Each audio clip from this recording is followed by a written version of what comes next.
Hi, Hillside. Pastor Ron here with Daryl Siplinga, the president of Hillside's council. One of the things we do at council meetings is we talk about membership, and we had the joy of welcoming 3 new families.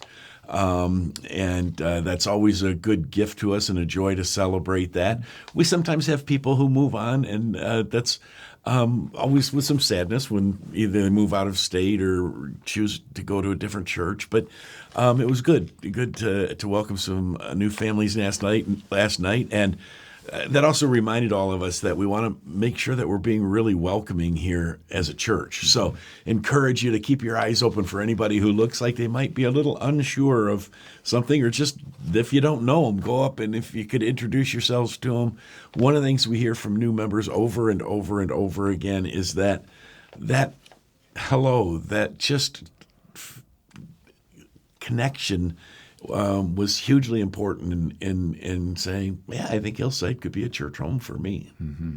So, yeah, that was a good thing to do. Thanks, Ron.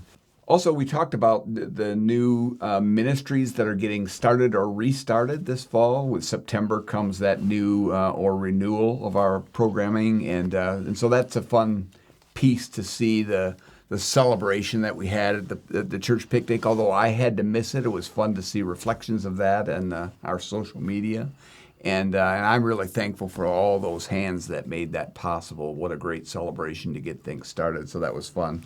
We also had a number of other issues, programmatic issues that came up, and we were reminded of 2 mission-oriented things that are exciting. The first one being that we're going to welcome 2 interns from the Czech Republic next year. And we kind of talked about what that means and means for us and means for our staff. And it's exciting for us to think about that. As a reminder, we support Josh and Libby Auer's work there in the Czech Republic. And they're the ones who came to us with the idea of having these interns come to see what they could learn.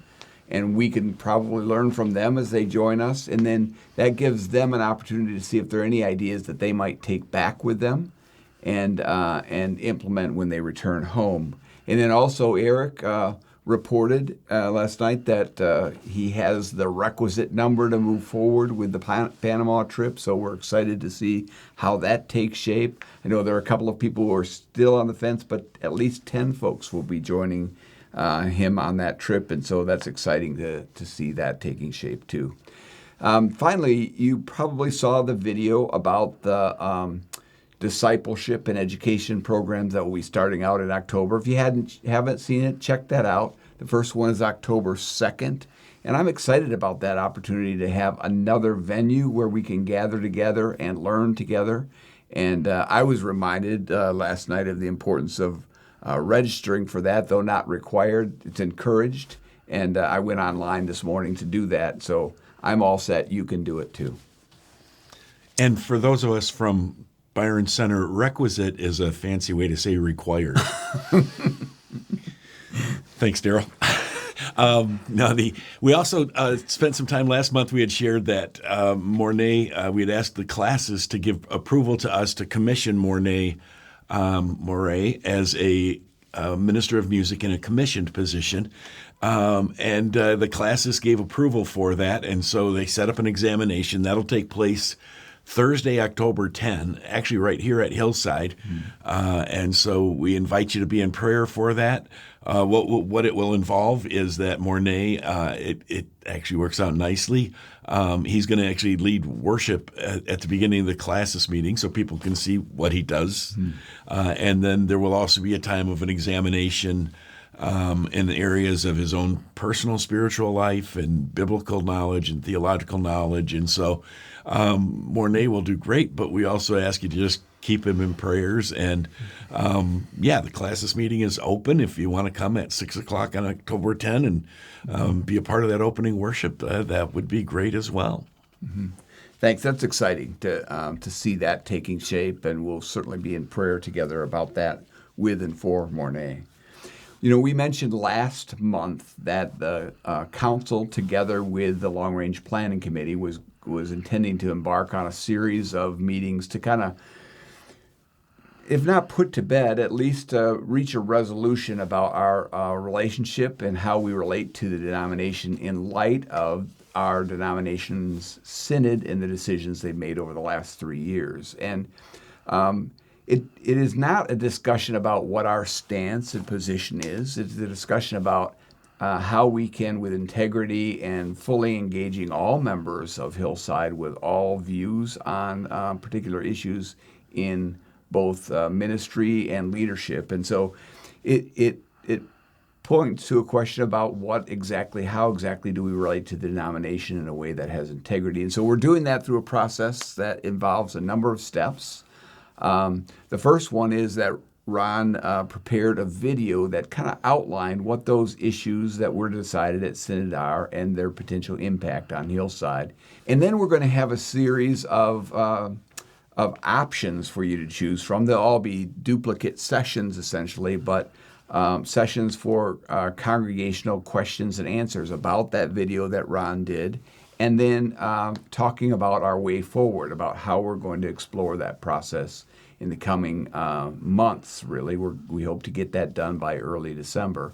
And so those meetings will be outlined. They'll be on October 6th in the morning and October 7th in the evening with several options for you.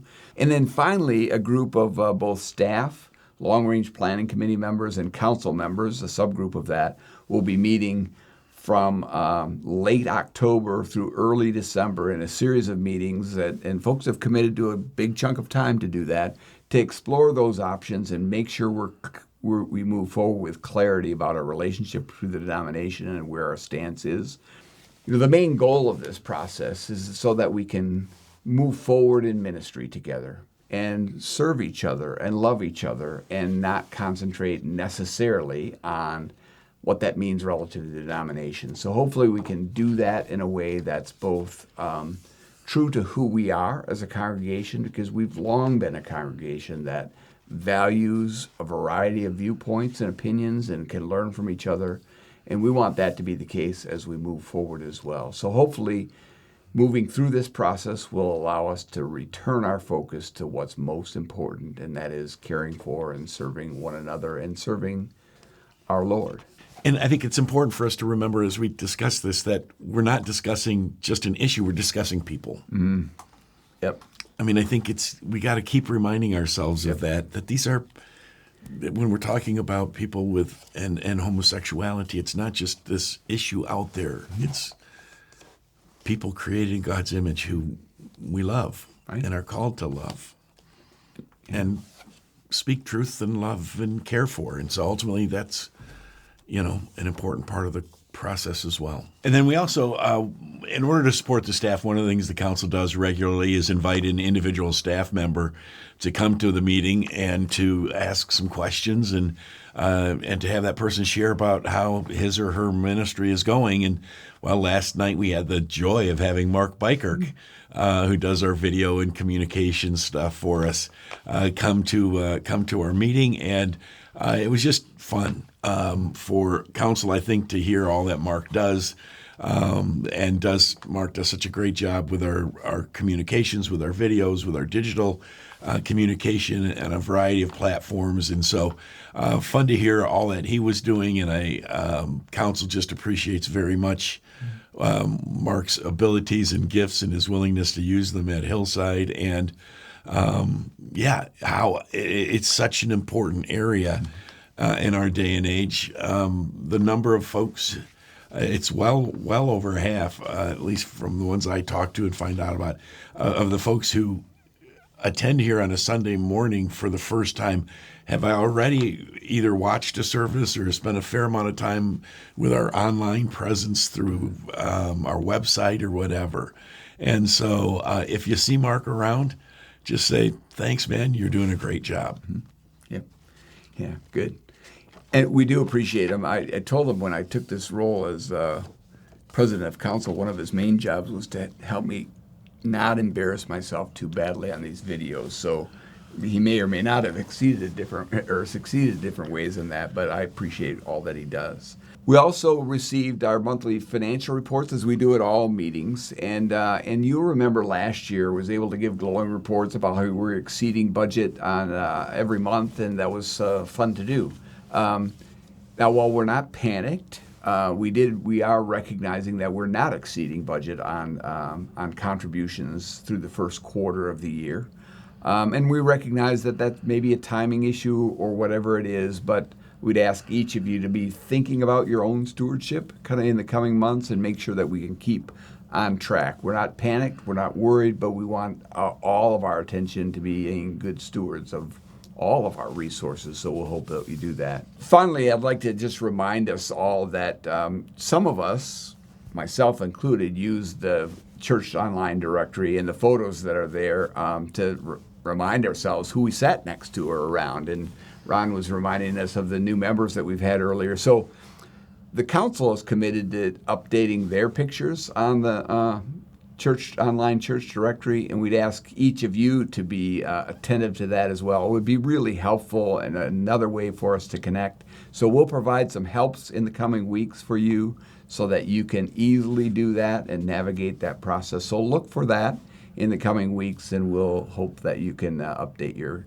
photo on the church directory. So again, we continue to be thankful for Hillside, Hillside's leadership, and Hillside's congregation as we support each other prayerfully through these next weeks and months.